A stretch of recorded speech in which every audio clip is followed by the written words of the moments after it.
Welcome to Sports Card Strategy Show, episode 63. And we're officially kicking off season 2 of the Sports Card Strategy Show. Happy New Year, everybody. It's January 2nd, 2023. I'm Paul Hickey with nooffseason.com, and he's Kendall McKee with nooffseason.com, justbaseball.com, wild cards, box breaks. Kendall, Happy New Year, man. How you doing? Happy New Year, bro. I had to put my new Texas Ranger flag up, so this thing is massive behind me. But I'm good, man. Christmas was good with the fam. A lot of back and forth. Got some cards for Christmas, so I'm ready to rock and roll in 23, man. Good. Yeah, I like your setup there. The Rangers flag looks legit. The Kendall motor oil hat is pretty sick. Yeah. I like that. Yeah, my wife got me this for Christmas. There's like this company that takes retro patches and puts them on new hats, and you can just. So she was like, "Hey, this is a cool idea. I think he would like." So she got me one that says Kendall on it. So that's a great idea. Do you get to just go on their website and like pick a retro patch and then the color of a hat? That's awesome. Yeah, you can actually pick you can pick which patch, and then you can pick whatever hat they have on their website to put it on, and then they'll just do it and send it to you. It's really, honestly, a great idea. That's awesome. Well, I'm feeling good today. My wife and I painted my office yesterday, so I'm feeling much better. Yeah, huffing some fumes last night. Feeling great about life. And it just feels like I'm finally settling into my new office, which, as many of you know from hearing me talk about it the last 6 to 8 months, the move has gone great. I've got a lot to talk about today related to just being in the United States and what it allows me to do from a card perspective that I haven't been able to do for a while. So, but before we jump into the show, a couple of new items here in season 2, episode 1 of season 2. You can still go premium free for a year at nooffseason.com.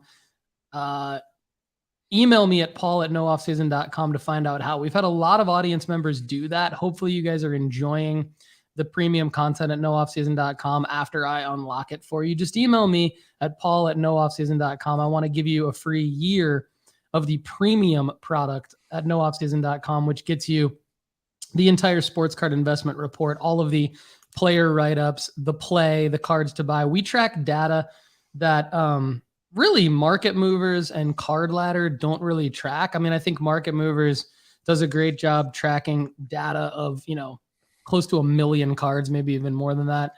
And we're not doing that. We're focusing on 1 to 4 cards per player, kind of, because we try to go narrow on who to buy and then what cards to buy of them. And one of the lessons I learned over the last couple of years is when you spread yourself too thin, I think you really limit your upside, because I don't know if it's you're cannibalizing yourself, but I think to a certain extent, not everybody can blow up, and you're not going to be right about every single player and every single card. So that's really our focus, but we're always open to feedback on the investment report, which is part of the reason why I want to give our audience the free premium for a year, so that you guys can tell me what you like about it, what you don't like about it, and we can keep improving it. Another shout out, we ended our eBay Q4. We had an eBay Q4 advertising partnership where I was reading about the eBay vault for the last several episodes and running ads on nooffseason.com. Now we are taking new sponsorship opportunities. So if you have a business in the hobby and you want to email me at paul@nooffseason.com, I'd be happy to get you into our sponsorship situation, customize something for you that works for your business. A good example of that is a great guy named Rob Masora started a business called Bob's Card Market. Super successful Discord channel, basically.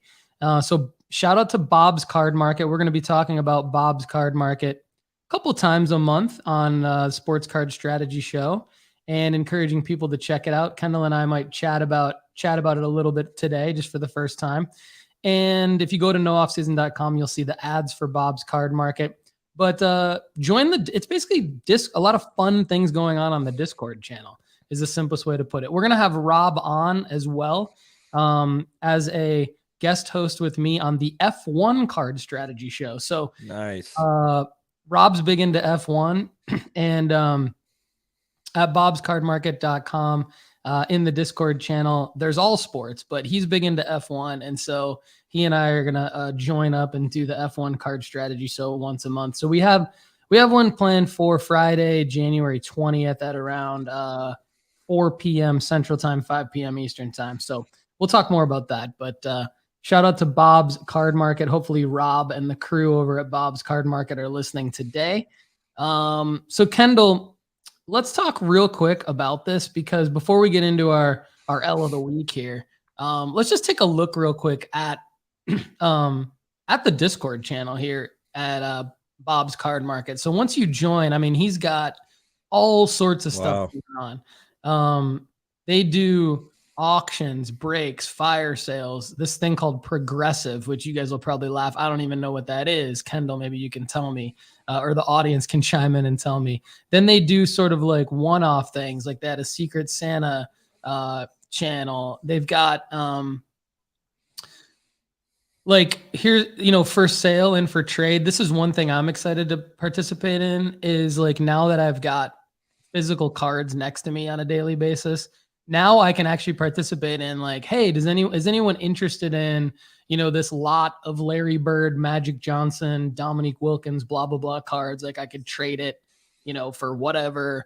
It's just sitting here, and I can actually, coin it. Like, I could never coin anything from Spain and do anything with it. So now I can participate in these other areas of the hobby that aren't just buying and flipping singles off of eBay or from a vault service.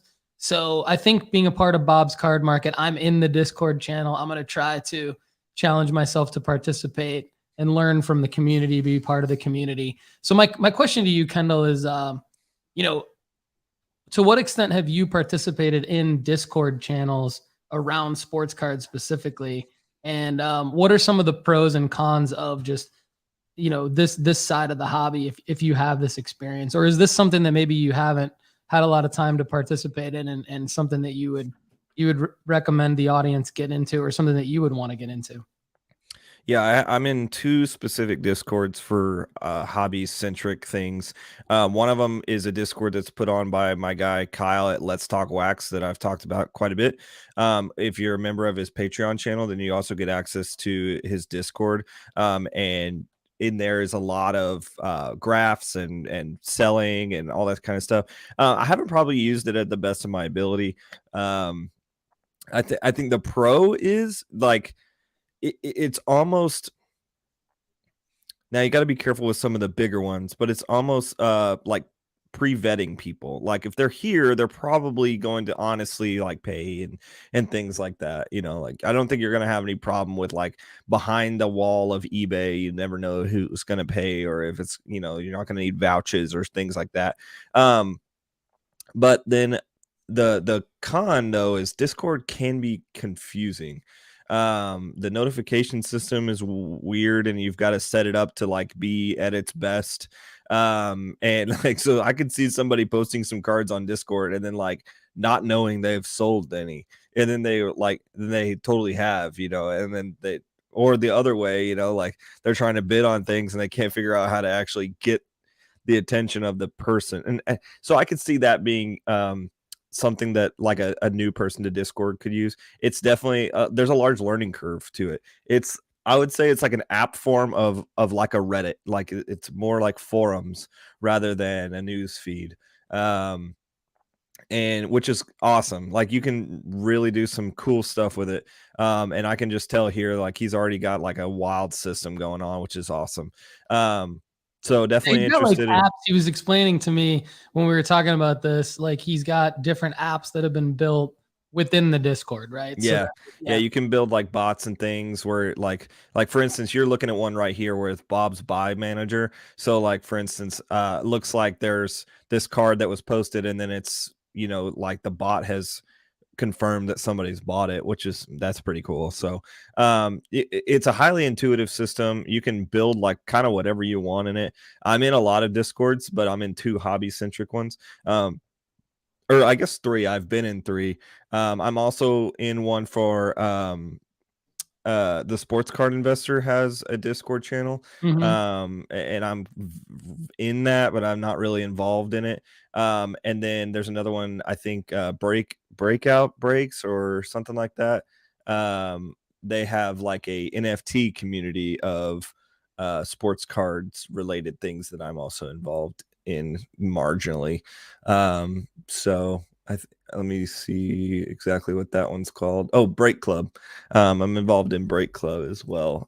Very in a small manner. So it's a cool thing. I'm excited to get into Bob's card market. So yeah, you should check it out. And I'm gonna have Bob on, just kind of give the audience like a rundown of it. I think that'd be a good idea. Good, because like we don't mind taking a show or a segment of a show and saying like, let's learn about something new rather than just go through what we normally talk about. So maybe we'll do that one day.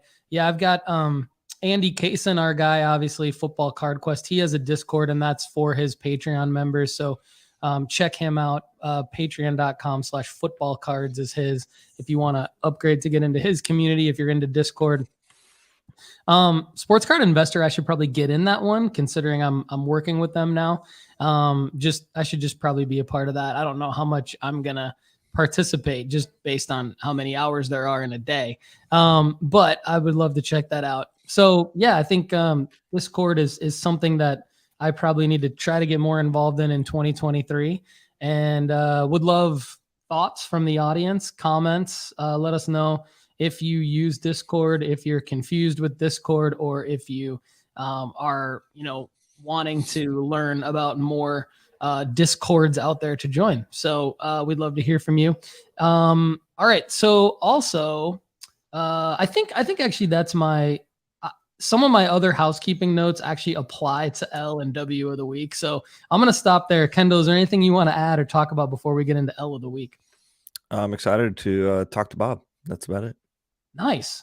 And Bob's actually in Nashville and I'm in Franklin, and we did not know that about each other. When he reached out, he emailed me, and I was still in Spain, and I'm like, hey, I'm in Spain, but I'm moving to Franklin, Tennessee. And he was like, what? I'm in Nashville. So that's pretty cool. That's cool. Yeah, I like that. So yeah, we're excited to be more involved with Bob. And like I said, if you have a hobby related business, or maybe it's sports betting, sports gambling, maybe it's fantasy sports related, and you see the crossover with sports cards and sports card investing, let me know, and maybe we can partner with each other. So good morning, Toa. You are back on the show, my friend. We have missed you. Happy New Year. Hope you're doing well. Yeah, it's been a minute, man. Glad to see you back here. Hopefully everything's well with you, and good to see you. So all right, so Kendall's excited to meet Bob, and we're going to get into L of the week. So Kendall, why don't you lead us off, man? What do you got for L of the week?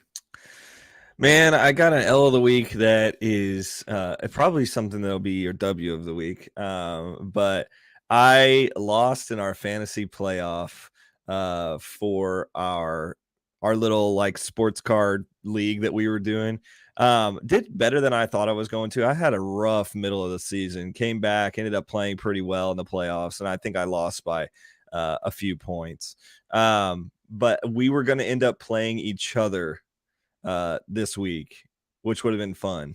That would have been a championship, me versus you, talking it on the Sports Card Strategy show would have been pretty sweet. So it looks like you're set to win. So it looks like it. I mean, as long as Gary from Hoops and Cards, our guy who's a Basketball Card Strategy show co-host with me, as long as James Cook and Samaje Perine don't just go off, I think I'm good. So I'm up 190.1 to 147.34. So we'll see. I don't want to jinx it, but the website does have a 99% win probability for me, for whatever that's worth. Yeah. So yes, that is one of my wins of the week. Sorry that's your L. You did play Andy though. What's your matchup look like? Are you going to beat Andy for third place? Oh, I Or do have you no even care idea. at this point? Maybe, but I did not check my lineup, so I don't know.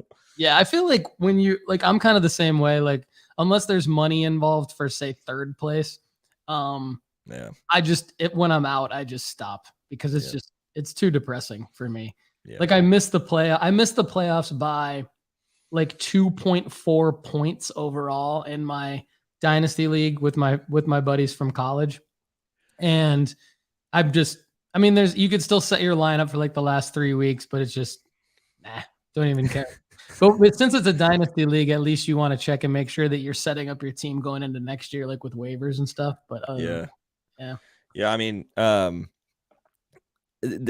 had a horrible fantasy season across the board, like just across the board, picked the wrong dudes, invested in the wrong players. I drafted Jamar Chase on like everything. And he had that long stretch where he just wasn't playing. I took a flyer on Williams from Detroit, and he never played until like 2 weeks ago. And he's great. Like he's going to be a great player, but like he couldn't get on the field. And so it just, I think I had Dak in a couple of leagues who went down for like 7 weeks. So I had one league where I lost 5 different starting running backs, like to season injuries or something like that. It's just like, oh my gosh, like how do you recover from that? And Yeah. you just pack it up at that point and just say, you know what? Here's That's where fantasy can be brutal. That's where like high stakes seasonal fantasy leagues can be like, you can go in being so confident that you're going to win money, but then it can be brutal with injuries. And I mean, DFS is an avenue for people that have skill and ability, and the ability to create like mathematical models even to win money. And you don't have as much risk in DFS because you don't have to worry about injuries and stuff. But yeah, like season long fantasy can be pretty brutal. I was pretty fortunate this year in this league in particular because Patrick Mahomes, Devontae Adams, Nick Chubb stayed healthy. He was a stud. And then I had DeAndre Hopkins was a guy that I sort of stashed. And then he came back and actually had a few huge weeks when I needed him to. But I went young because this is a super deep league, 12-team PPR super flex, which our guy Andy Kaysen loves the super flex. So I went young. I had like Travis Etienne, Drake London, Pat Freiermuth, Devontae Smith. I had Trevor Lawrence as my second quarterback. Just the fact that all of those guys stayed healthy really set me up for success. Donovan Peoples-Jones, I think, was a waiver wire pickup. So was Jerick McKinnon. And he had a wild end of the season. Yeah, Jerick McKinnon really was a reason why I think I was able to stay competitive throughout the year. Kyle Pitts did get injured. He was my sort of lone player that I lost to injury, but that's pretty good. I mean, one player that was out for the year out of a whole season-long fantasy team. That's pretty good. Brian Steeler 714, thanks for joining the show. Great show as always, guys. Kendall, I got 2 for you. First, what are your top 5 baseball prospect targets right now? And second, are any prospects affected by recent trades such as Jackson Merrill? We're just going to interrupt the segments because I like this question. Brian, thanks for jumping into the show, man. We appreciate it. Kendall, do you want to take this one right now, or you want to give it some thought and get back to it later in the episode? Well, a lot of it has to do with my buys and sells. So I can address most of that later. Well, I'll cover the Jackson Merrill thing because I wasn't going to talk about that today. Yeah. There are some prospects that have been affected by the big trades from last offseason. Jackson Merrill is one of them. I think CJ Abrams is one of the ones that's affected the most primarily. CJ Abrams was flirting with game time in San Diego, would come up for little cups of coffee and then do well. But the ultimate part of it was he was behind Fernando Tatis Jr. And with Tatis going down, then they put Kim in there. Kim started playing phenomenal. It's just like it was just a tough spot for him. So him going to the Nationals, I think, is a really, really cool opportunity for him. I could see CJ Abrams doing really well this year. He's got all the projectables that you want for a sports card investment perspective. He's got the speed, he's got the athleticism, he's at the premier position, he's got all the game time you'd want. He's the cornerstone guy now in this infield. And so I think he could primarily see a big bump. Now, I will say the Nationals cards primarily don't sell for as high as Padres cards are. I mean, it's the difference of like, are you investing in an random Oakland A name or a random Dodgers name? You can think like the Dodgers name is probably going to have more air underneath it. Same thing with this Padres and Nationals situation, but I think he will positively be affected. Adversely, I think negatively affected is James Wood. I think, and maybe not, in the long term, but definitely in the short term, people are forgetting about how projectable James Wood is, and he's sent over in that same trade as well. Jackson Merrill, I like Jackson Merrill right now because his first auto just came out this year, and we talked a lot about him, and when we talked about Bowman Chrome 22. Jackson Merrill was one of the guys that we were really searching for in that 22 Chrome product, Bowman Chrome specifically. So I like some of those guys. I think their trades will give them good opportunities to play faster. James Wood specifically will get called up to the Nationals a lot faster than he will get called up to the Padres. And so a guy that I think there's some fatigue behind is some guys that were traded is I just am not really sold on Noelvi Marte. I've watched him. I looked at some other things. I've talked with Arm and some of our guys at Just Baseball. And I think the Reds got a good player, but I'm not sure he's a really investable player. And so the red I would be looking for obviously is Ellie. And so Marte is going to get some probably residual rise from people watching the Reds more because of that. But I wouldn't invest there personally. So. Great breakdown. Hopefully that helps answer your question, Brian. Keep them coming, guys. Any other questions, let us know. And if you're not watching live, still drop a comment on YouTube and we'll answer it. My L of the week is just a joke that the eBay partnership ended, but I knew that was happening. That was only a Q4 partnership anyway, but kind of a joke. I'm just kind of happy to not have to read anymore on the show. But it is an L that, we would have obviously loved for eBay to continue to sponsor the show. Who knows? Maybe they will in the future. That was just kind of a trial run 3-month period. So the W, already talked about Bob's card market. Want to talk about a couple other things. And then I do have a card related W. And then we'll get back over to Kendall's W of the week. And so I used to be a fantasy sports content creator for several years. And so I decided to just go back and check and see what my former colleagues are up to. Some of the guys that we created content for SiriusXM Fantasy Sports Radio together back in the day. We created a lot of content for all sorts of websites. RotoWire, Fanball, Fantasy Football Champs. Some of these websites aren't really up and running anymore. Other of them are doing really well. Fantasy Guru, that kind of thing. So a guy that really, really, really helped me out in the fantasy industry is a guy named Ray Flowers. And so I followed Ray Flowers to see what he's up to. He and I have been good friends since 2005. And he's been hosting a show. He used to host a show on SiriusXM Fantasy Sports Radio with Kyle L. Frank. It was when they were with RotoWire, I think. I could be wrong. But anyway, they've got this show. They've got a lot of the guys and girls from SiriusXM Fantasy Sports Radio several years ago are now with this network called Better Sports.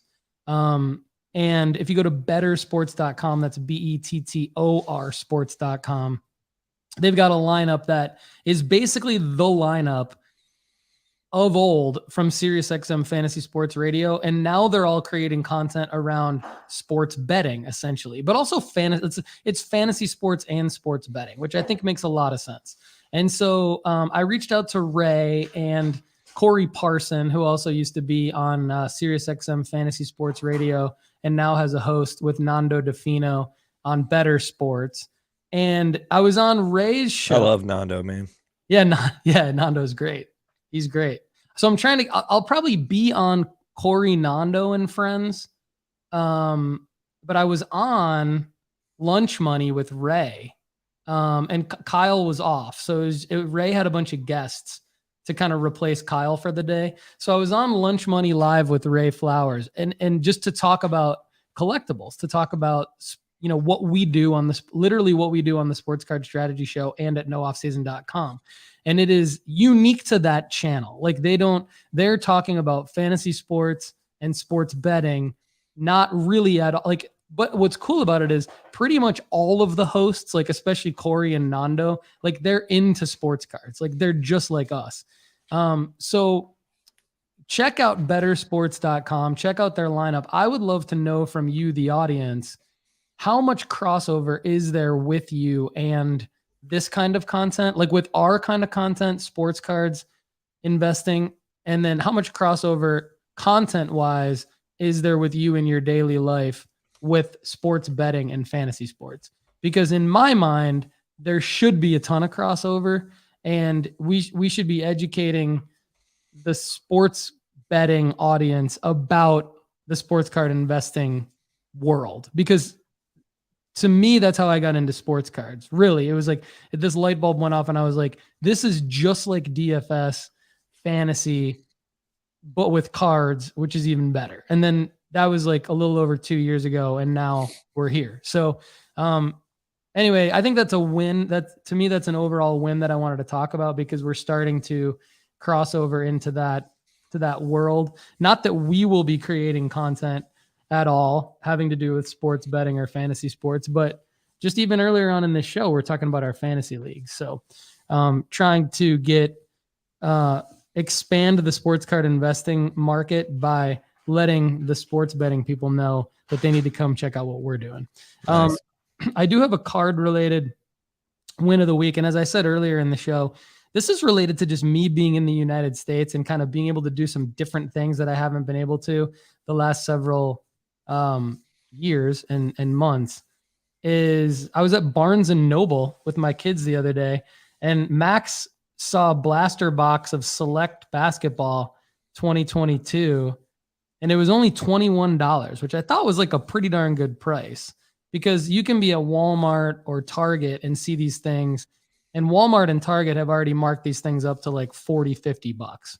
And at that point, it's just not really a deal. But at $21, all you really need is one or two good cards, and you can easily get your money back. So it wasn't the biggest hit in the world, but I did pull an Austin Reeves.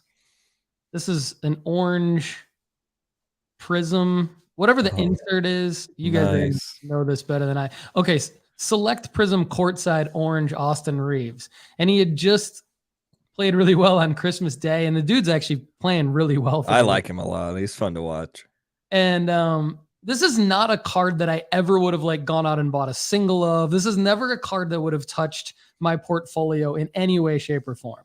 But because I'm a huge NBA fan, and when you see an Austin Reeves card like this out of a blaster box, you're like, well, cool. I mean, this is something. This isn't just a throwaway card. So I listed it on eBay, and within like 12 to 24 hours, I had an offer of like $12, and I sold. It was a 99-cent starting bid, and I just accepted the offer of $12. So right there, you've got $12 back for your $21 blaster box. And now I've got, essentially this Giannis, which isn't anything super special, but it is one of those orange prisms. And Giannis is liquid. Davion Mitchell rookie. So this is like a blue. I don't know if this is just the base or if this is a concourse, something that's not base. It might be base. I don't know. And then a James Bouknight. So basically to kind of be holding these cards, I think the Davion Mitchell could sell for a few bucks, and so could the Giannis. Not bad odds to at least get your money back from the blaster box, maybe, and then some. And then, of course, the thing that we all love about this is that, you're having fun in the process. So you get to touch these cards, you get to flip them. It helps with your eBay seller rating. Just anytime that you can make a transaction like this on eBay, ship it out right away. The other thing too is I've had to ship my cards from my PWCC vault to the people that are buying them. Well, that doesn't allow me to add that element of customer service that you and I talk about, right? Like now I can add extra cards in with like this person was from LA that bought the card. So I put in a bunch of old school Lakers cards in with this card just as like a gift. So that kind of thing, like I don't expect anything back in return from that. It just makes me feel good. And to me, that's a win. So Those are my W's of the week. Oh, I I have. got one more. I got two more. Sorry. All right. Real quick, Scotty Barnes. This is another, like, hopefully this is not just for me, but this is like hopefully useful information to the audience. Last week I talked about the Ellie De La Cruz in the weekly PWCC auction. So if this week I found another Scotty Barnes. So this is one I got for $58 in the weekly PWCC auction. Thanks again to Slab Stocks for their email, because otherwise I wouldn't have even looked at this. But this is a PSA 10 Scotty Barnes Ice rookie from 2021. And this is already this goes for like $71 to $75 on eBay. So if you look at like the Scotty Barnes ices that have sold on eBay, they're all pretty much $71 or $75 for that card. And so to me, it feels a little like the PWCC weekly auction can have some deals. Now you do have to pay the buyer's premium, which is like, I don't know, 8 to 10% ish. So you have to be careful, like but it will tell you when you bid, it'll say like at this bid amount, it'll actually be this price because of the buyer premium. But then you actually end up winning, because if you just keep it in your vault, you avoid the sales tax and the shipping. So it's pretty much, I mean, I talked about it in last week's episode. And then the other one, Kendall, real quick, that you'll like is I did get this Jordan Lawler 2021 Bowman Chrome first prospect auto for, I think, a pretty darn good price. Yeah, here. that's a great price. And so we'll see. It's from Burbank Sports Cards. And in the photo, it looks like it could potentially be a PSA 10. I know that's naive to say because we don't know from photos on eBay, but I'm definitely going to have that thing graded unless it looks horrible when it comes to me in person. But again, it's a win for me because now I can get this card to my house, look at it, and make that decision rather than just have it submitted from the vault. All right. Thank you. Sorry, I went really long there. I'm done with my W's of the week, but I'm excited. I think that's a great price for that Jordan Lawler. I sold a 9 for like $330, I think. So, is that a base auto?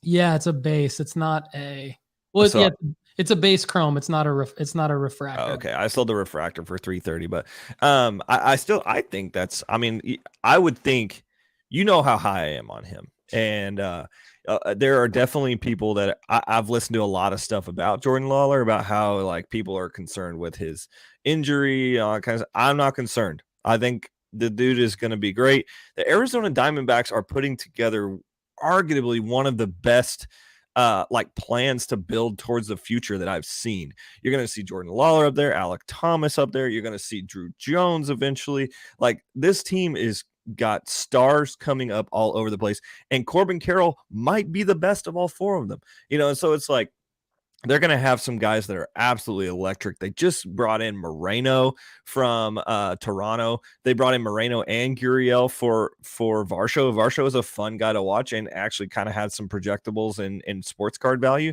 Moreno's cards, I think, are going to do well this spring, because people are really going to finally get to see their unleashed Gabriel. Basically, he was behind a couple of guys in the Toronto system and has already played in them bigs, but he's a guy that was in our top prospects in just baseball.com. So those are guys that the Arizona Diamondbacks, I think, are going to have a lot of casual fans over the next couple of years.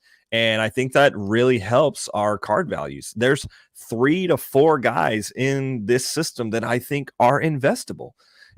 And I think when you're talking about Alec Thomas probably being the least investable of the 4 or 5, if I'm talking about the 5, if I'm talking about Gabriel Moreno, Alec Thomas, Corbin Carroll, Jordan Lawler, and Drew Jones. Drew Jones doesn't have cards yet, but he's just drafted this year, and is the son of Andrew Jones, Hall of Famer. So he's going to be a guy that people are going to be buying like crazy in when his card drops in Bowman. But when you talk about those 5 guys, and the least investable of those 5 guys is maybe Alec Thomas, who is already a proven major leaguer, that's special. I think those 5 guys, if you just invested in young Diamondbacks players over the next couple of years, I think you could make some pretty significant plays and build your portfolio. But I don't know where I was going with that. I had to get on That's a great point that you made. I mean, well, the point you made about having all of those young players in the same system, creating more casual fans, might be a fan of Alec Thomas that comes in and all of a sudden sees Jordan Lawler and thinks, oh, maybe I need to get into some stock in him as well. I think it's a great point. So I was just going to say too, that with all of these purchases that I've mentioned in the last couple episodes, I have used market movers. I've gone into the phone app and searched a player that I'm interested in, just seeing what their values looked like over the last few months. So I just type in their name and then click on a card that I like from them. And then I look at, okay, over the last 30, 60, 90 days, have they gone down in value? First of all, is this an investable card? Secondly, has it gone down in value? And then what I like about that app is you can click on the listings of that card and go immediately to where is a deal and where is not a deal. And so that's how I got this Lawler card, is because I don't follow Lawler's pricing on a daily basis or even on a monthly basis. So I was just in the Market Movers app and stumbled upon this listing, and it aligned with being a deal, being lower than the last several sales, and being from a reputable seller, thinking, okay, this is a scanned picture. So these dots on the card, blah, blah, blah, like maybe these actually are dots from the scan. Could this be a 10? I'm going to report back. This is going to be one of those cards like your ND. I mean, this is not nearly as big as like your ND card. Don't get me wrong, but like, cause this is just a base, but because it is Lawler and he's a top 10 prospect, I do expect this card to go up in value. So if this does grade well, this is definitely going to be a card that I report back to everyone on the show. So I wanted to make sure I talked about it today, in addition to the fact that you love Lawler. So good stuff. So, all right. Well, I do have some wins though. Queuing you up for your W of the week here. What you got?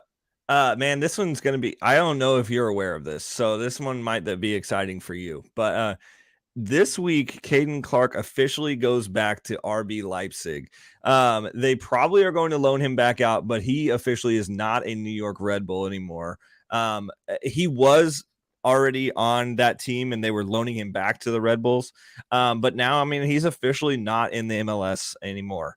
I think, like, I saw a tweet that's like, babe, wake up. Caden Clark is a Leipzig player again. And so let me make sure that he's not in the other Red Bull is that team. a good thing for Caden Clark? You're making it sound like it's a good, is it a good thing for me because Caden Clark's in the news, or is this a good thing for Caden Clark?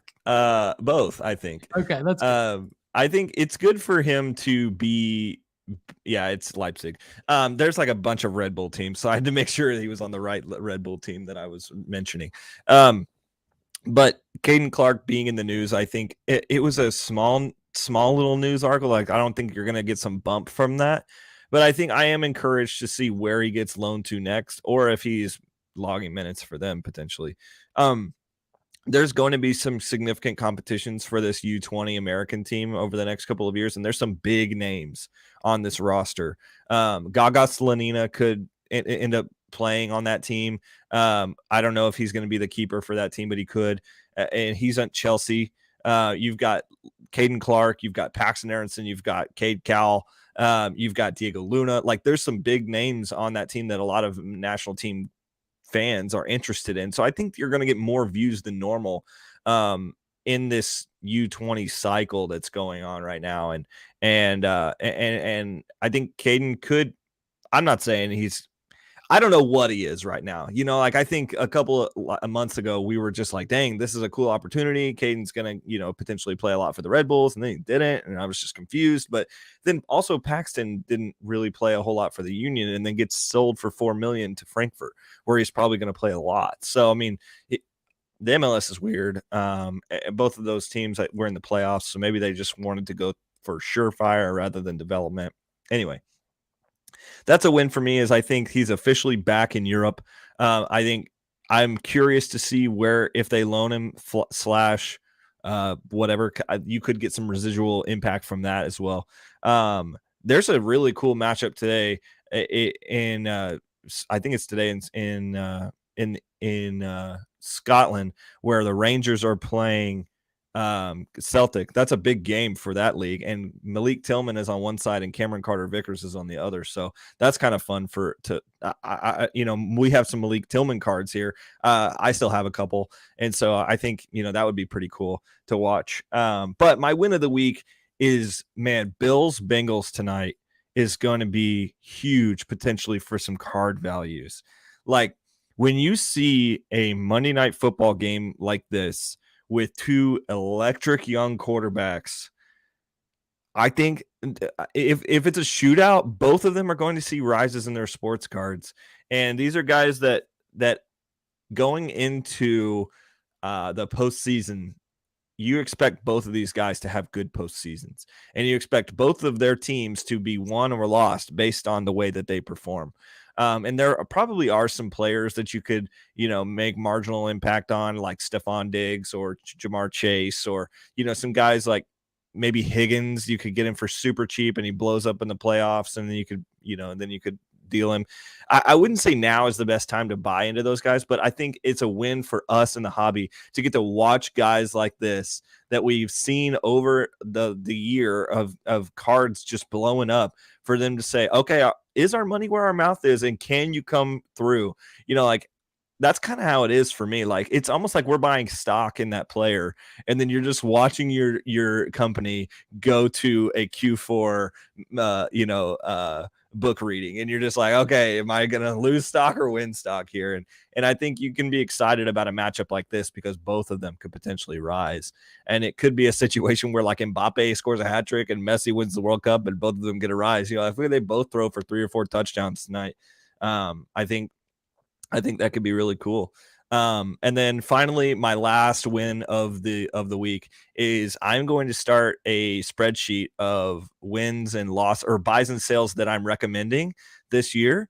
And then so it's going to be easier for me to follow up on, like, at the end of last week when we were just like, cool, let's like recap the year. I was like, like I called that Jason Tatum card, and I didn't want to go back and listen to all of our episodes. And so then I was just don't have a producer, so we didn't have somebody to like do it for us. Yeah. So now I'm going to be in a spreadsheet talking about my wins and losses and buys and sales of the week. And I'm going to really be able to see if I was able to go positive or not. So. Yeah, I like that. That's awesome. That's a big win. And actually, I'm going to do and I'll talk about it on the show a lot in 2023, but I've done a spreadsheet for the last 2 years, and I'm ready to start a spreadsheet, like a clean one, just for this year, because earlier on, remember we talked about kind of like liquidating and starting over. And I kind of feel like I'm like pretty close to that point where like all the cards that I'm holding are cards that I have a plan to sell at a specific time. And so any cards that I'm acquiring, and the cards that I'm talking about having acquired on this show over the last couple of weeks, are going to go into a spreadsheet where it's going to be like, okay, this is the actual profit that I made from each card, and kind of have at the end of 2023, like an actual P&L for the cards that I bought. And I think, and my goal is for it to be just maybe no more than like 10 players, or maybe even maybe no more than 5 players, but you've got like Anthony Edwards, Ellie De La Cruz, Scotty Barnes is apparently one, Jalen Green is one, Cade Cunningham is one. So right there, I'm already at 5, but I really want to stay narrow this year and not spread it out into like 5 or 6 guys from every sport kind of thing. But we'll see if I hold tight to that 2023 goal, but that's cool. All right. I'm going to go buy of the week real quick. I'm looking at marketmoversapp.com, and I see Justin Fields is a guy that, has not finished the NFL season strong in his second year, but we saw flashes of what I believe he actually is as a player. And as the Chicago Bears franchise tries to improve around him and build a franchise around him, I see, if you go to marketmoversapp.com on the deals tab and sort it by Justin Fields PSA 10, I see a lot of interesting deals right now compared to the previous sale prices, where he is not a guy that's hot. He's the opposite of what Kendall just said in terms of Josh Allen and Joe Burrow. He's the opposite end of that, but he's a guy that I think going into year 2, there could be an argument made like, is he going to even be a guy? Like, would Chicago be looking for another quarterback in a couple of years? Or is he going to be the guy? Now I think the discussion is not at all anything other than Justin Fields is the guy. And now we need to build our system around him. Like how Baltimore has tried. Yeah, that's what I was going to say. So like you can see that Baltimore system is supremely built around Lamar Jackson, even in the way that they brought in the backup quarterback, Huntley, I think is his name or something like that. They brought him in specifically because he's like Walmart version, great value version of Lamar Jackson. Like he is in the NFL because he's just like Lamar Jackson, and there's going to be a guy that they're going to bring in that's going to be like Justin Fields, hopefully. If Chicago is smart, they can invest in this guy who had 100 rushing yards in like the first quarter yesterday. Like at the end of the first quarter or the first half, I think there was this long run. He had like 60 yards. He gets to the very end and he gets over to the sideline and he's just like leaning up against the camera crane. And he's just like, what else do I have to do? Yeah. Like this Chicago Bears team is like set up for success, but they're just bad, man. Yeah, and the quarterback position is one where all it takes is like a couple good weeks and all of a sudden this guy's back on top of the world from a card value perspective. And so I'm looking at like, you remember the variation silver that Prism variation silver out of, I think like only the blaster box or only the hanger box. Yeah, it was like hangers. Yeah. So the hanger box, like that variation silver is a pop 115 and PSA 10. People might not care about the pop count. I don't really care about the pop count with that one so much as I care about like the deal that you can get and the fact that it is a silver PSA 10 of him. That will be a super liquid card, and that could be one you could buy for around $300 right now, and I think flip it for double that when he actually like even gets to Tua's level. I mean, it doesn't even have to be a Lamar level. It can be, he could get to Tua's level, just where the Bears are winning some games and he's on the field consistently making things happen for them. And I think that his pricing should go up. I could be wrong on that, but I feel really, really good about the Justin Fields buy right now. And then another, dude, I went immediately to my sell. So I'll let you do your buy and sell back to back here. Pele's my sell. And I did this with Bill Russell, rest in peace. Greatest thing in the world to celebrate the life of someone like Pele and not turn it into profit. But we do have to be realistic here. And all due respect, like whenever an athlete passes away, it is a marker to sell their cards. They are in the media. It's probably the last marker. It's probably the last marker. So Pele is, unfortunately, he passed away at age 82 of cancer, I believe, but he is a sell right now. And so his prices are probably going to go down after this week. So I think if you're holding Pele cards and you were holding them to sell them, I would list them now. I mean, he's up across the board over the last 14 days. So I went buy and sell, and all of the data I use is from marketmoversapp.com. If you want to get your first month for only $1 at Market Movers, use the promo code no offseason. Kendall, over to you for your buy and sell, man. First, I mean, I just rest in peace, Pele. He did a lot for the sport. Ended up playing on a lot of different continents.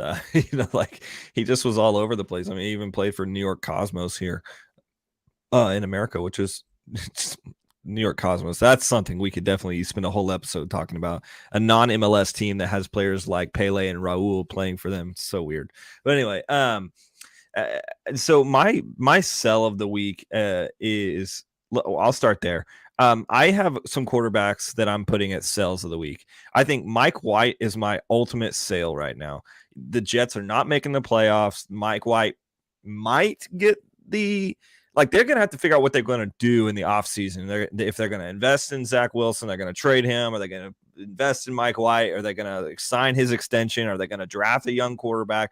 I don't want to play any of that riffraff right now. So take the Mike White success. It's probably 60% of what you could have had a couple weeks ago with him.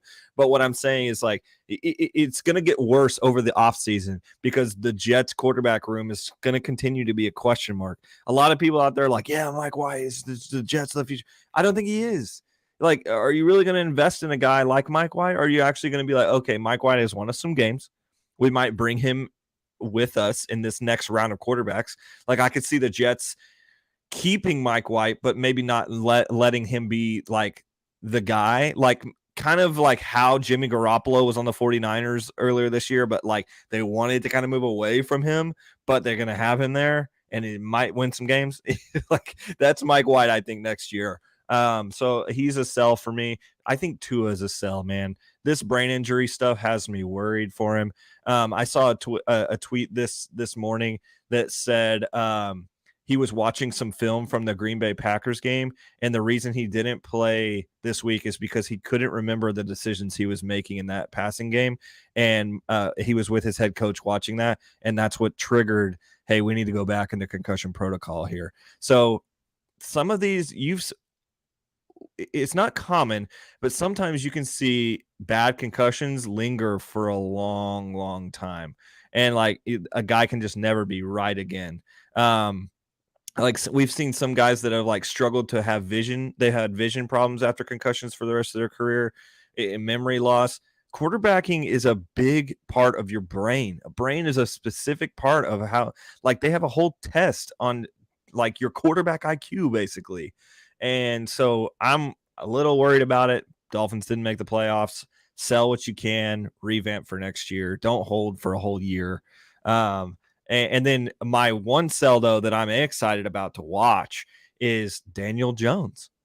I hope that you were able to, like, I don't know who would be out there investing in Daniel Jones, but if you did, now is a great time to sell, or like in the next couple of weeks, because this Giants team clinched a spot in the playoffs. Daniel Jones is a dual threat quarterback. I know he doesn't look like it, but he is a dual threat quarterback. Yesterday was the first time or the second time in his career that he had 2 rushing touchdowns and 2 passing touchdowns. And last year, over sprint speeds, this is a stat that I remember. I just remember watching on ESPN, and then they said it, and I've just continued to tell people this quote because I think it's outrageous. Top 5 sprint speeds last year in the NFL, Daniel Jones had 2 of them. Come on, that is a trivia question. You know, You're going to say, what quarterback had one in 2021 had the two of the top 5 ultimate sprint speeds in the NFL? You would guess Lamar Jackson. You would guess maybe Fields. You would, like all these other guys. Daniel Jones would be very, very low on that list. 30 or 31 quarterbacks before Daniel Jones. So, I mean, the guy is actually very athletic. And so, I'm not a Daniel Jones truther over here, but I'm saying I think his cards are probably a big time today, I would assume. So I didn't look at market movers this morning, but I would assume Daniel Jones is flying.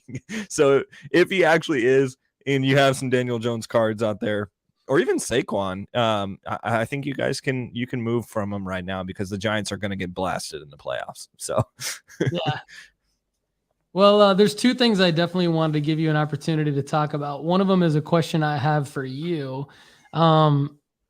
And then another one is, we can't allow the January 2nd episode of the Sports Card Strategy Show to go by without talking about 2022 Bowman draft, right? So we gotta talk to you about that. But first, this is kind of a quick question. Slab Stocks reported this data after the World Cup. So I'm wondering, do we need to add these guys to our soccer card rankings at nooffseason.com? But Argentine Enzo Fernandez, young player of the tournament, and Dutch star Cody Gakpo. Yeah. They're both up. So Enzo Fernandez, this is kind of a weird card, but it's like a tops first rookie. That is a weird card. Enzo Fernandez is up 204%. And then Cody Gakpo has an auto in the FIFA World Cup 2022 Prism set, rookie auto, sold for $1,500. Like, are these like, who are these guys, Kendall? Tell us. Like, what do we need to do with them? Do they need to be on our soccer card rankings? So Enzo Fernandez got a ton of rise because of his, he's an Argentine. So he is, or Argentinian. So he is winning the World Cup, and that's the 204% rise. And he played well. But like that Benfica team that he was on this year, I watched a lot of Benfica's Europe games this year because ultimately they were always a guy that was undervalued in the books, and you could make a quick turn on them by just putting a unit down on Benfica. They were gonna win. Like Benfica is just, they were a good team earlier in 2022 in terms of the Europe Challenge. In terms of, I think they were in Europa League. They might have been in the Champions League, but either way, they had good matchups where I was watching their games a lot. And then Gakpo just signed a massive deal with Liverpool. And so he is moving to the English Premier League on one of the best teams. And so he had a crazy World Cup. Like people like, and America got a full on view of him because he was a part of that team that knocked us out in the Netherlands. I like Gakpo. If I'm investing in the two of these, I think Gakpo is going to be the guy that's going to be more investable long term. He's a big striker. I think in this next little timeline, I'm kind of looking at metas to invest in terms of soccer. And Enzo Fernandez fits the meta of like shifty, small South American player that's like really technical and is going to burn you with some athleticism and some finesse. Gakpo could be a guy that's like big, strong, just going to score goals. And if we know anything about, this is what we care about. Yes. Enzo could be the next Argentinian player. I don't really want to mess with that right now. So if I'm taking these two people, I'm still investing in Messi from Argentina, and then I'm investing in Gakpo in the Netherlands team. Netherlands is looking for a young star to come up. They've got a few down there that are really exciting. But I think he is going to be a guy that's going to get a lot of run because he has a similar play style and physique as Haaland. And so like he's big and he's strong. That looks like the Premier League is going to be Man City, Arsenal, and like Liverpool is looming back there. And if you're just big, strong strikers, is that a meta that's going to specifically being turned into? Are teams going to go towards big, strong strikers right now? And if they are, that's where the money's going to be because that's who the goals are going to be scoring. I think ultimately I'm not 100% up on Enzo Fernandez transfer rumors right now, but the past couple of days he was linked to a couple of teams, but Benfica was going to potentially bring him back.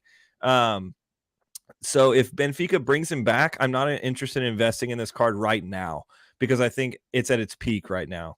But I think he's a guy that's worth watching over the long term. Gakpo could be a guy that I would not also buy him right now. I would be selling Gakpo right now.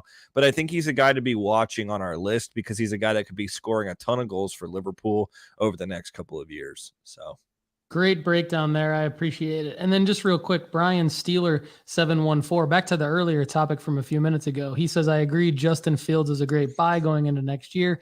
His card might spike this week when he breaks the QB rushing record. That's a good point. He'll dip after that. Yeah. So Brian, good point. Maybe wait until the actual offseason when the Bears aren't playing at all and wait till the NFL playoffs, right? That's probably a good point, Brian. I like that thought. So, all right, Kendall, the floor is yours to talk about whether it's Bowman 2022 draft or something completely different. It's all you, my man. Yeah, here we go. No, I'm going to keep it pretty tame here. Man, Joshua, that is a awesome question that just rolled in, by the way. Take that? Yeah, sure. Joshua says, hi, fellas. May I have your thoughts on Guardians prospect to invest in? I would invest in any Guardians prospect right now. The Guardians are one of the top, like one or two, maybe three systems in baseball of guys that are just popping with talent. You're going to have guys all over the system that are going to be just investable, similar to the way that Arizona is going to get some residual impact. We talked about that earlier in this episode. Cleveland is another one of those teams that's like, they have a super loyal fan base. They went through an entire rebrand and still had like made the playoffs. They had all these people going to the games, and Progressive Field was still packed. Like that's some other franchises wouldn't be able to do that. And not only that, but this team is good on the top end and good in the farm system. Cleveland is going to be a team that's going to be reckoned with, because that AL Central is a weird division. The White Sox look like they should be the team in the division that is good. And like Cleveland just keeps sending haymakers over the last couple of years. The Twins, they just moved on from Correa. They don't know what they're doing. They're signing another left-handed bat in Joey Gallo for $13 million, who's just going to strike out a lot. Buxton can't even reach the field. Like the Royals are a couple of years away from competing in that division, and the Tigers are an absolute mess. So sorry, Paul.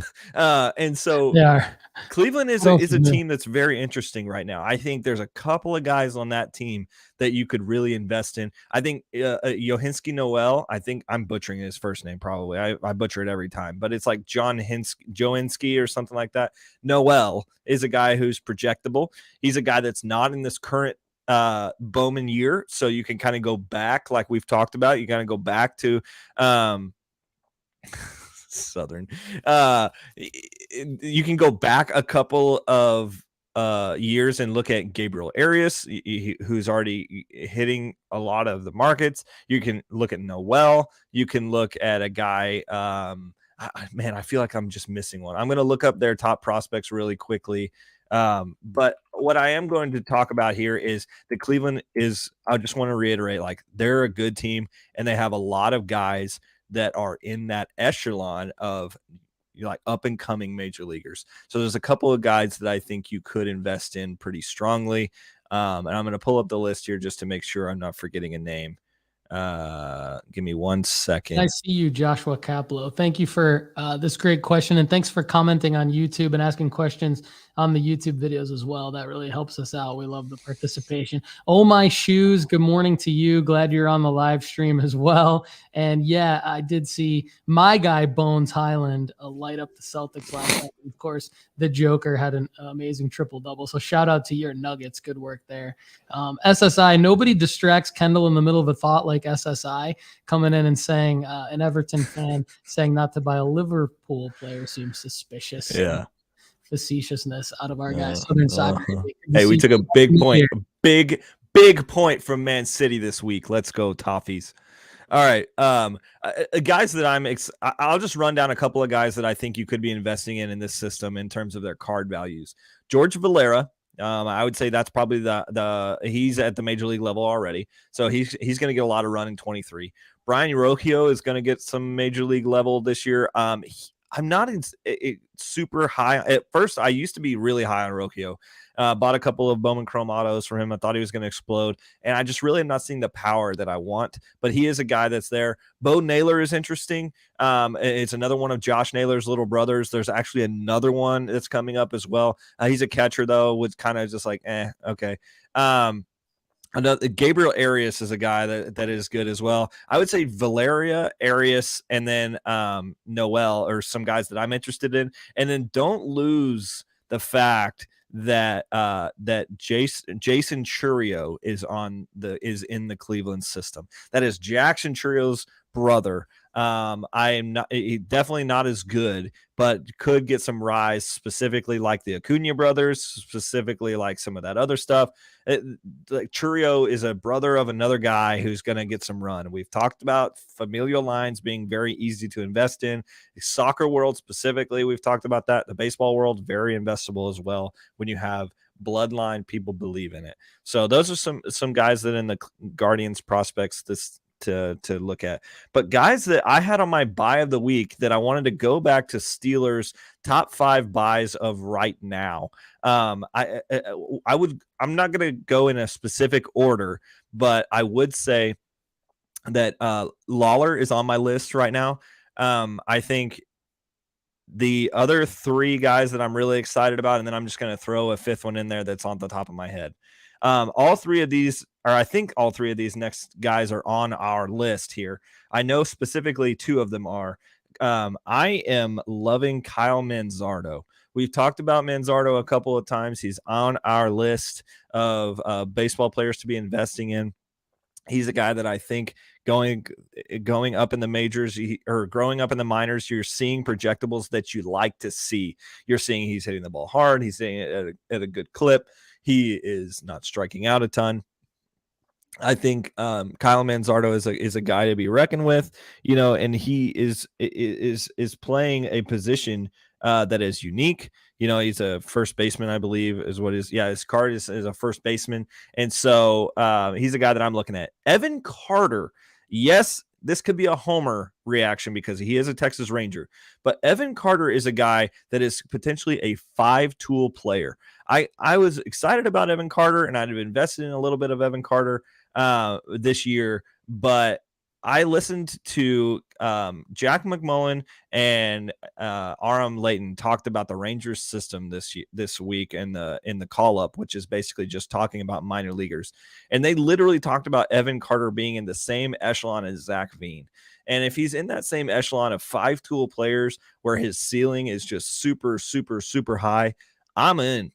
Of course, he's a Texas Rangers prospect, and we have an outfield spot that is open, so he could probably get some run here in 23. But I think he's going to be a center fielder of 24. And a center fielder is a center field and shortstop. That's what you really want to invest in baseball for a guy that has just unreal potential. I think Evan Carter could be a 5-tool player. He's a guy that I'm interested in. He's more expensive than Kyle Manzardo, so definitely the pocketbook is different.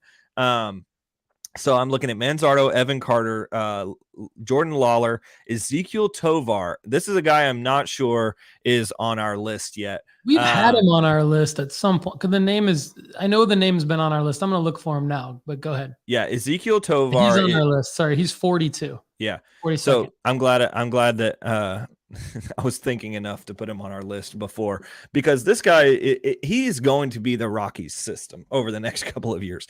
The Rockies are a bad team. They have some good players, but this guy could, Peter Apple tweeted earlier this year that Ezekiel Tovar is projected to lead the Rockies in projected WAR this year. So he's going to get run. He's going to get, if you know anything about baseball, you know that balls fly out of that Colorado ballpark. So his batting statistics are going to be good. He's a guy that I actually have been able to find some really good deals on eBay this week. All these guys are guys that I've been buying this offseason. So I'm not just talking about these guys. And some of the times, I would say that the guys that me and Paul talk about, we don't always buy every single one of them, but we're giving you guys opportunity and value across the market. All 5 of these guys are guys that I am and currently have bought in the last 5 weeks. So Ezekiel Tovar, Evan Carter, Jordan Lawler, and then a guy that I haven't bought this year, but I'm extremely excited about. And the only reason I haven't bought into him is because of the price point, because he's way higher than the rest of them. But Jordan Walker might be one of the best minor leaguers on the planet. Yeah, he's up higher on our list. Yeah. He's in the top 10 or 15. He's 19th. Yeah. So Jordan Walker is going to be an absolute animal. The only reason I haven't bought into Jordan Walker is his price point is super high. His autos are going for banana money rather than the guys that I'm buying are in the 1 to 300 range in a PSA 10. The base autos, look at this right here. You've got one bid of a first chrome that's this isn't even a really liquid card of what we're talking about here in terms of Bowman, but this is still selling for $150. I bought a Ezekiel Tovar PSA 10 chrome verified auto for $150 this week, which I thought was a great deal. So Evan Carter is definitely in a different different pay grade, different social class, however you want to describe that. If you're investing in a high Jordan Walker card, then I'm all for it. I think it's going to be like super good. And people are like, oh, well, he's already so inflated. Do you think he's going to, come down? Potentially he could come down. But what I'm saying is this guy is good enough to be that expensive. And so he's a guy that I haven't bought yet, but if I had $5,000 laying around, I would buy a really nice Jordan Walker card because I think he's going to be really good. There you go. And yeah, Brian Steeler 714 is bringing it strong. Bowman time. Let's go. And I live for this too, because I only buy basically Bowman Chrome first PSA 10s or Bowman Chrome first autos and like for baseball. I don't buy any other baseball cards now. You shouldn't. And we're going to be updating exactly. And I learned that from Kendall, and I learned it the hard way from buying a lot of other baseball cards in 2021 that didn't go so well for me. But we're going to be updating all of our baseball card data, which basically means, to Brian's point, Bowman time at nooffseason.com. So in January, we're going to be updating. We updated our rankings. We're going to continue to fine tune the baseball card rankings at nooffseason.com, but the pricing data will be more and more up to date, which means we will be talking more and more in January about what the best deals are in Bowman. So I'm glad that Kendall just took us there. That was great stuff, Kendall. Real quick. I also don't want to don't feel like because I didn't add Julio or Mike Trout or Ellie in that list, they're not guys that we are super excited about. I just think in the last 5 weeks, talk about them most weeks. Like we talk about Ellie most weeks. Yeah. You know what I mean? I mean, he's going to be incredible. And he's like in that echelon of like Jordan Walker. He's expensive, but he's going to be good. And I'm kind of like, okay, how do I, I'm looking at a pyramid here, like how do I get the top level, mid-tier, and then maybe some flyers down here? Of course, it's all different spending level, So I'm just trying to give you guys names we haven't talked about a super commonly here. But those are guys that I'm really excited about over the 23 season. Yeah, that was great stuff. We really don't talk about those guys a lot at all. So I'm glad that you brought them up, and we need to talk more about them like throughout January and February, probably, because late February, man, catcher's report. And those are going to be I want to focus too on guys like that haven't been called up to the bigs ever, because to me, that is the point to sell them. If you want to just lock in profit and not parlay the bet, I think that waiting to see how they do in the bigs is a parlay. It's a risky parlay. Yeah. But if you want to just cash in, which I recommend cashing in, I think our list should always include hey, this guy has never been called up to the bigs, and this is when the anticipated call up date is. So here's your buying window. And then I think that's easy money in prospecting cards. But let me know if you guys agree or disagree on that. I agree. I don't know if that matters. It matters to me. It matters to me big time, and it matters to the audience. So, Oh My Shoes is talking about Bones and the Joker. So Bones, I think, is the better investment. Just Joker's obviously the better player, but he just doesn't get enough love. And he's going to have a moment where you can sell his cards, and that may be when the Nuggets make it to the finals at some point or something in the future. But other than that, he's not going to be a guy that you can. I like to look at guys where you can always make money on their cards. And to me, that's the electric guard or the swing man that's just dominating. And Bones can come in right now off the bench and score 25 in 17 minutes. And eventually he's going to be a starter and probably one of the better players, one of the top players for Denver. And so to get his rookie ticket auto, Contenders Optic rookie ticket auto right now, ungraded, you can see it's down. It's gone down over the last couple weeks. And I think this just happens at the end of December's. Now we're into January, so it might go back up again, but $52, 10 bids, ungraded, 62. I mean, you're not going to always get it for 52. Sometimes you'll get it for 75, but still, for the Optic rookie ticket auto of Bones to go for that low, that would be the Bones buy. I think that the Prism rookie signatures, doing the research that we do at nooffseason.com, is the other one of the other liquid rookie cards for guys. So that's in the same price range as the Contenders Optic rookie ticket auto right now. The Select Silver Prism auto out of 249 is also super affordable, like $66 most recent sale, hovering between $40 and $100 for that card, ungraded throughout December. I'm not putting my money into Bones, but if you're a Denver person and you like Bones, I think you can make money off that card and feel good about, buying a Bones Highland card in the meantime. He's probably the nugget I would invest in. Okay. Yeah. So we're on the same page there. He's the nugget I would invest in as well. I just see maybe him my as sneaky Bruce Brown pick from a couple weeks ago. That's right. Super sneaky Bruce Brown. But I mean, Bones fits the Tyrese Maxey mold. And I look for like, who's the next Tyrese Maxey? And Bones has a story that people are going to play over and over and over and over. Like literally, they had a 35-minute delay last night from when their rim was all messed up, and they talked about one, like literally the Celtics announcers couldn't get over how hard it was to do. They were like, oh, they don't even have electric. I saw that. I was just like, dang, dude, chill. But they talked about Bones like jumping out of a second-story window to get away from a fire, and he got hurt and stuff. If this dude does anything, they're going to be a 30 for 30 about him. And so, like, could be a guy that could get some run. He could be the real life Manti Te'o, like the actual Manti Te'o, not Bruce Brown auto pop one. Yeah, Oh My Shoes. I didn't realize you were a Denver Nuggets guy. Oh My Shoes, but I mean, I knew you had mentioned like Bones and stuff in the past, but I didn't realize they were your Nuggets. So congratulations on your Nuggets doing really well, and you being with Kendall on the Bruce Brown call. That's huge. So Kendall, anything else you want to talk about? Was that pre-show you mentioned there was something you want to talk about that you had tweeted out? Did we cover that, or do you want to cover that? We did not. I just kind of wanted to talk about these two questions so I tweeted out the last couple of days. I said, I was just curious about what other people would do. I said, what would you do with $125 eBay gift card? What would you buy? And I just tweeted it out. It got a lot of run. It got like 6,000 or 7,000 impressions, which for me was like the best tweet I've ever had.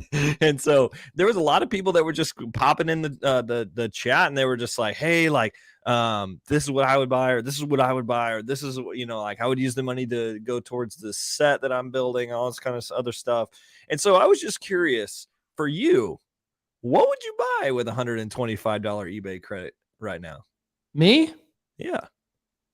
I know I kind of like, this is straight off the cuff. You did not get prepared for this. So no, it's all good. I like this. I was kind of hoping we would get back into doing a gauntlet at some point. So this is kind of like a version of that. So I love it.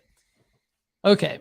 I would the first action I would take is I would research what are cards that are around $100 to $200 out of my normal price range. That's the first thing I would look at. I would look at Bowman Chrome first prospect autos out of $499.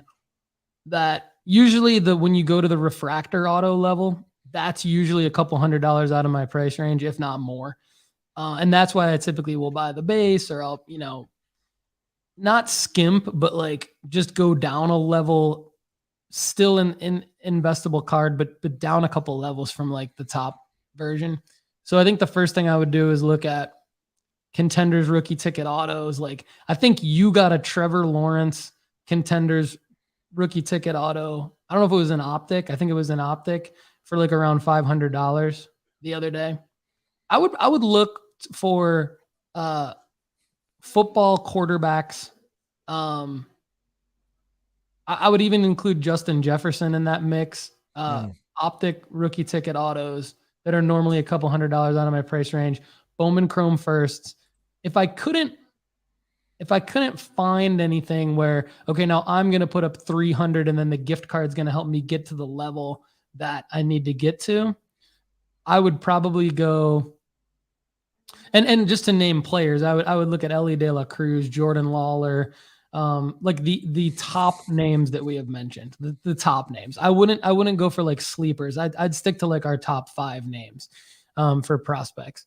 And then if I didn't find anything that I love for quarterbacks and baseball prospects, I would immediately go to like Anthony Edwards.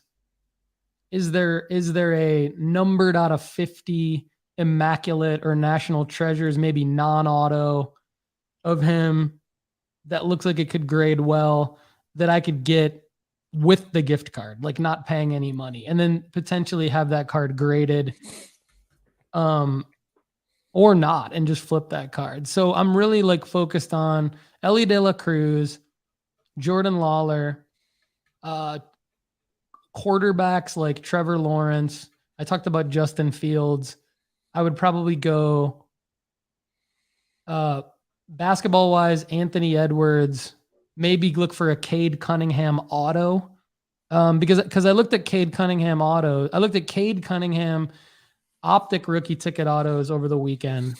They're about $300. So if I had a $125 eBay gift card, I could also cop one of those, which I'd feel good about. So off the cuff, that's what I would look for. And I'd feel really good if I was able to, put a couple $100 of my own money or even $300 of my own money with that gift card to get not a banger, but like one that could go from $400 to $1,200 pretty easily. Yeah, that's brilliant. What did people say? Like, what were some of the answers that you liked from people? I'm trying to find the tweet. I haven't found it yet. But so if you go to tweets and replies, it should be like one of my second or third one that's on there. Well, go check out at Lefty McKee on Twitter, everybody, and check this out. But all right, so here it is. It's a great conversation. Some of the people were like, oh, I see. People were being funny. Like some guy was like finding Peyton Manning rookie 98 upper deck Manning with 9 or 10 if possible. PSA 10 Justin Jefferson was on there. Yep. A lot of people were like, we're buying retro football cards, so like Zach Thomas autos. People, a lot of PC type stuff.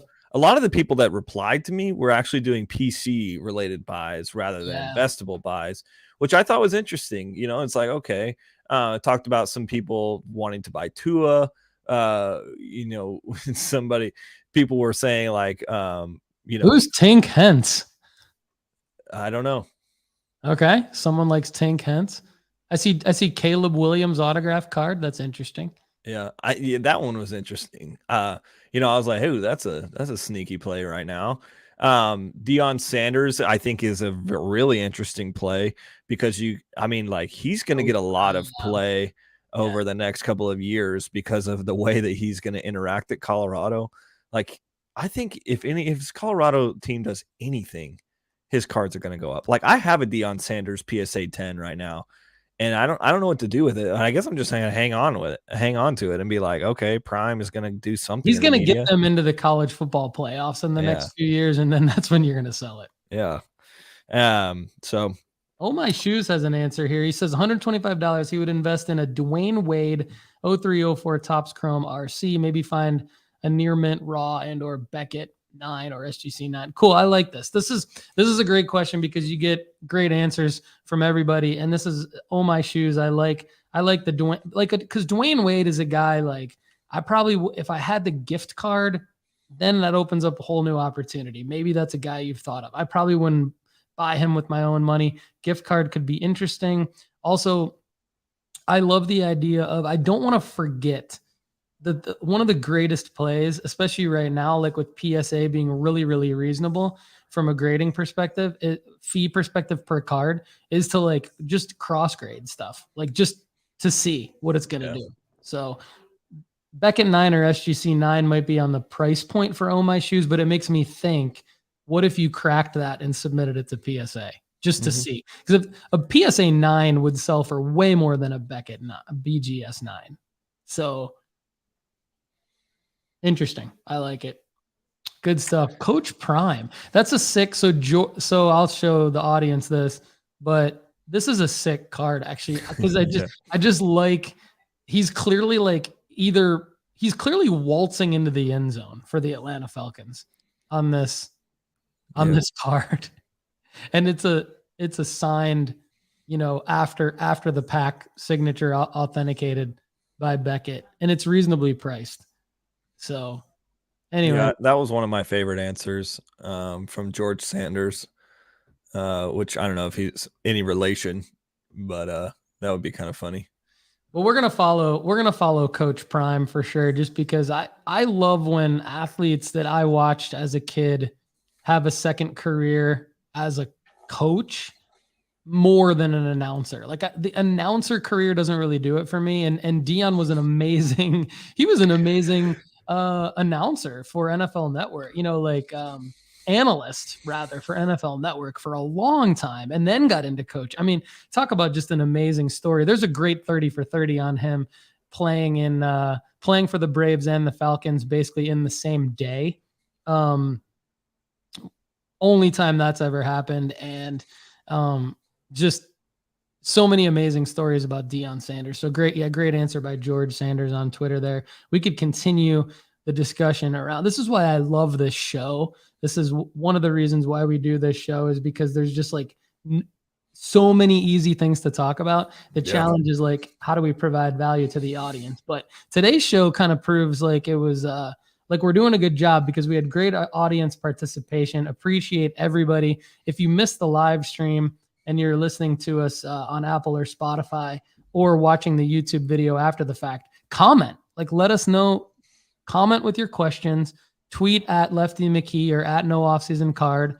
You can follow me on Instagram at Sports Card Strategy. He's also at Lefty McKee on Instagram. So we're everywhere, and we want to interact with you. And don't forget to email me at paul@nooffseason.com for information on how to get nooffseason.com premium version free for a year. And there's one more thing I want to say, Kendall. Then I'm going to let you and everybody else go, and you can say cue the rock music. Toa, if you're still on the live stream, are you as excited as I am that TCU beat the Michigan Wolverines on New Year's Eve? Because people like in Tennessee, they know I'm from Michigan, but they don't always realize the hatred I have for the U of M Wolverines and the love I have for the Spartans. And sometimes, like, if you didn't go to college at a rivalry school, you probably don't understand that, like, just because I'm from Michigan does not mean I ever root for Michigan. In fact, it means the exact opposite. I want Michigan to basically get crushed every single time for every single sport that they play. I want them to get crushed.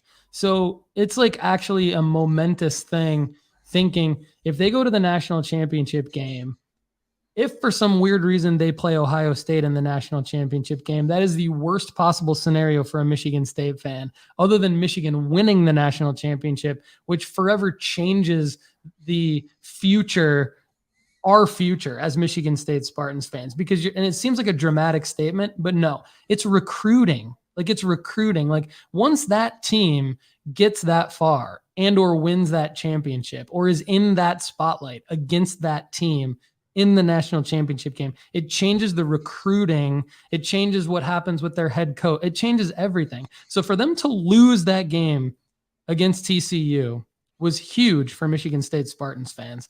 And I just wonder if Toa or any other Sparties feel the same way. And if Wolverines out there want to troll me about it, fine with me. But you know what? I'm not out there really rooting for any other Big Ten teams. The Spartans are my team. Let's go. Next year, we're coming back. And that's all the college football you'll probably ever hear me talk about on this show. But I had to mention something, because Max and I were watching that game like we would watch it was like Michigan State being in that game, but just the other way around. Yeah. I'm from Fort Worth, so born and raised in Fort Worth. So for TCU to do good was pretty cool. So that's where TCU is. So growing up, I had, until I chose to go to A&M, or like to be in the Aggie system, before I did that, I was all TCU. Then once I made that decision to go to college at an A&M school, then that kind of changed for me. But so I'm rooting for the Horned Frogs. So. And I knew you were, and I was excited about that as well. Oh, my shoes. Congrats on woo, on your Arkansas. Way to go. Yeah. I'm not going to do that call because I just won't, but good for you. Happy for you and your Arkansas Razorbacks. That's awesome. All right, Kendall. Let's cue that rock music, Paul. Let's do it. Thanks, everybody.